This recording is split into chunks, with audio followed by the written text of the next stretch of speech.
Question 8, you're given a fairly long passage for you to read through, and then it wants you to use the passage to answer the questions.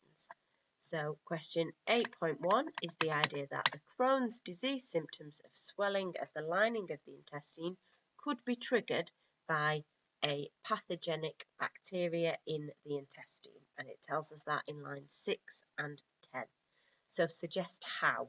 So how is it possible that it could be a bacteria that causes the swelling of the lining of the intestine? So this is the idea that if it was caused by a bacteria, then there would be an antigen on the surface of that bacteria.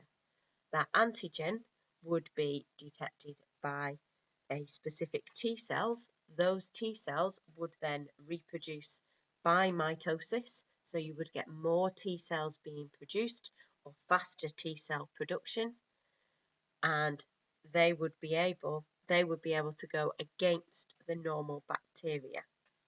So it's long lasting because those cells do not die, or they could live for longer, and it could be that there could be more cytokines being produced or more chemicals that are produced that cause the swelling. And that's because when those chemicals are produced, that can then increase the blood flow into that particular area to take those T cells over to that area, but that can mean that swelling is produced because those chemicals could cause that swelling.